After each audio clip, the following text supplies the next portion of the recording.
your grandfather, yes, old Mick Fort, he was taken by the fairies. Himself and Johnny told it he was out in the field one evening as well, along with dogs. And the two dogs disappeared on him. And of course Johnny and the grandfather went to look for the dog. So they went in on the fairy path anyway, but that was the end of them. The fairies kept them going all night, till the next morning as well. And the two of them were hanging up at the end of the gate when they woke up. Now there was Jack cured. And Jack had a little shop. Yours brother. Oh, up in Ballochna, yes. The fairies took him as well. He was out in the field one day chasing another rabbit. And he chased this rabbit and he chased it. No way he could get near the rabbit. Oh, he was chasing it for hours and hours. He was chasing the rabbit. I remember you telling us this before, alright. So, ended up like your grandfather, it got dark as well. But Jack ended up that he had to sleep in a tree all night. The next morning Jack woke up and he got out of the tree and he went home. So Jack was afraid of his life after that, because we used to go up to the shop and Jack had always had the door shut. Wouldn't let anyone in, and we'd have to say to him who we were. There was another man, Sam Johnson was his name. We lived up where Benny was now. And that's where Robert Bailey's living now. Yeah. Up near Walls. Yeah. Furlongs asked Sam Johnson for the loan of the horse and car, draw sticks. So Sam gave him the loan of the horse and car anyway, and of course Furlong drew sticks all day long. And poor old Jim Larry said to me, he says, about the horse. He said that 2 days after that the horse got bad. And the roars of the horse out in the field. That's more house. Yeah. They roared him. And he threw all the sticks off the ferry path. That was grand, and the poor old horse died. Oh, because of this. Yeah. So Sam Johnson said he'd never give Furlong the horse if he hadn't known he was going to draw the sticks off the ferry path. And what happened to him? Did he and happen to him? Oh, and he did nothing happen to him, but the horse died. It was the horse. Horse died. Jesus. Your father used to come home from work. Kinchler's house over here. That was haunted as well. Every night he'd come home from work, he'd see this light in the window. And it was all colour lights. Every class for colour. Like fairy lights. Oh, like fairy lights. It was all different colours in it. And of course, I think that he was getting sort of afraid of this now. But anyway, he went to the priest. He told the priest about the light. So he said to him, "Three Hail Marys," saying, "Well, our father is he won't see the lights anymore." So he did do it. Sure, don't know whose place was up here, was haunted. They used to be playing cards, and maybe could play cards that time till 2 or 3 o'clock in everyone's house, but not that time. And there was a back door and a front door on it. And this big tall man opened the back door and walked straight into the kitchen. And of course, no one knows where he went. But you see, don't know whose turn was always haunted. There was always a man seen on it. And there wasn't many cars that time on the road. And the few cars was on it, your man used to pull in. And the cars would pull in to let the lad by, and they'd go into the grape. So poor old Jim Larry often to get up at 2 or 3 o'clock in the morning and go up and pull the cars out. There was no one to be seen there at all. So they got blessed after that. One night he was at home. Jim Larry was at home. And this was before his wife died. There was this woman came up the stairs. A big tall woman. And she was dressed all in white. And she stood at the bed. He said he seen her coming into the room. He got up. He followed her down the pathway at home where Benny and Ma lives now. He followed her down that pathway. Benny was coming in after being in a disco, and then Benny met the one on the road.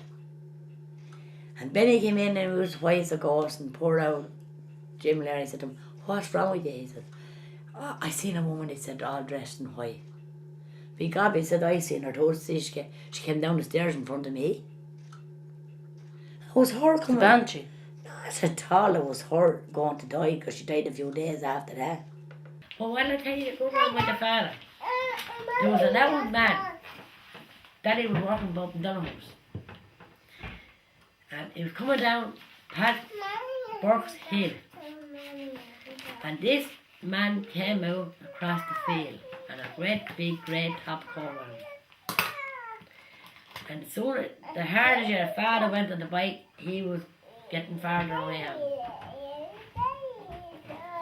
And he followed him down to Pat Dunahor's or down to Molly Cow's turn. And the car came and the man disappeared off the beach. Yeah, father was going up the road at Lennon's Bridge. And Nellie was with him. And met this one, Banshee. Big long head of hair. She combed away on it, the head of hair. And here wasn't, what do you call it? Where Jim Keogh the house built now, there was a family in there. Lennon's, that's it. And when she died the same night, and because anyway, they seen the Banshee come, she came up for him. I remember Daddy telling us he thought it was Tom Dempsey's He sister or thought it was something. Tom Dempsey's sister, but one was the Banshee. Because he used to follow all the O's and everything like that. Shouldn't tell you about poor old Peter's mother. We heard her that night going up the road. Yeah. And we got anyway, the next day we heard poor old Nanny was dead. And Nanny Bryan, yeah. Nanny Bryan was dead. And the Banshee came for her. Oh, frightened She'd life, go I'm sure. all around the river. I hurry up and heard her out here. Just start from out there, all around at the back of Donoghue. And you'd hear her crying for hours and hours. And another thing, Pat Donoghue, Ryan up there. Yeah. He wanted your father to cut sticks off it, and your father wouldn't cut the sticks. And he asked Jimmy Johnson. Now Jimmy Johnson went down and he went and cut I remember the this sticks. story. So Jimmy was cutting away on the sticks and he had a slash hook in his hand. And the slash hook disappeared out of his hand. And Jimmy couldn't find the slash hook. Hunted up and down the field. No way the slash hook was found. The wife got her hand caught in the lawnmower. Yeah, no, you said that cut the fingers off Yes, herself, cut yeah. the fingers off herself. He locked down Jimmy Lawless' child getting off the bus, and no, it wasn't his fault. School bus, because the child ran across the road. He got bad after that and he went to Wexford Hospital. Yeah. And as true as God, they could find nothing wrong with him. Wexford Hospital done more tests on him. And there was people in seeing him. And it says that you'd be afraid of him. He was sitting up the bed like little old fairy's face on him. That was Jimmy Johnson. This Tingawan went to this farmer's place. And the old farmer's wife was expecting, you see, and Tingawan was expecting as well. And the old farmer's wife looked out of the window. Here comes the Tingawan, she would litter of pigs. So the old farmer's wife had the baby anyway. And the baby had a pig's head. Oh, that happened. That did happen. That's true. And the day poor old Willie Sinnott died here.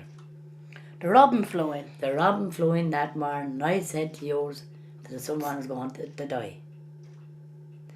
And Bridget came down about an hour after that. I went to catch the robin to pull him out, and the robin went out itself. And it flew all up around that window. And poor old Bridget came down after and said the father was dead. Sure, I heard knocks at the window. Before Kathleen died and Nellie died, we heard 3 knocks at the window. It's a warning you get. It's a warning you get. Sure, look at your man playing cards. Tom and John were playing cards all hours night time. Tom said he'd go home. It was getting late, he'd go home. And John said he'd stay on for another while. Tom went along the road anyway and got it happening lovely music all along the road. Did he? And yeah. And Tom took off the coat, took off the jumper. The next thing he was going to take the shirt off when your man came. John came.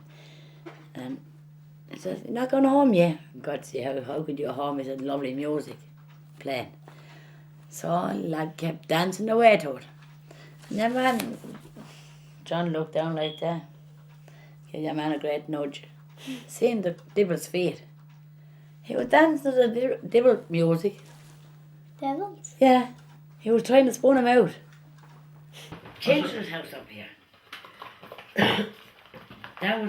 that was built on a fairy path. And there was only 2 people living in it. And every night they go to bed, your man's clothes was taken from the bed down to the kitchen. And he used to wonder how his clothes were always moved. And she'd hear the cups on the dresser turning every night on the table to be turned back on the table, upside down. Her shoes to be taken from the bed, to be left in on the chair or hid somewhere else. So this went on for months and months. Probably they didn't know it was on at the fairy path, you see. That was grand. It was getting worse. The knives were getting worse. So she went down to the priest in Ballygard. The priest came up, and here, come here. The priest came up to her, and he says, "From to bless the house." Come here. Oh, get up. No, come here. Quick, up. The priest came up to her. He left the hat on the table. And hat went on the ground. She picked up the hat, went down on the ground again. That was the second time she picked it up. And the third time, I went from the table to the ground again. She went to pick it up. I said, "No, leave it there." Blessed the house, walked out. 3 months after he died himself. The fairies killed him. He drug the fairies out of it. He drug the fairies out of the house. But the fairies did kill him in it. End of it. Fairies did kill him. Yeah, look at the hair. Huh?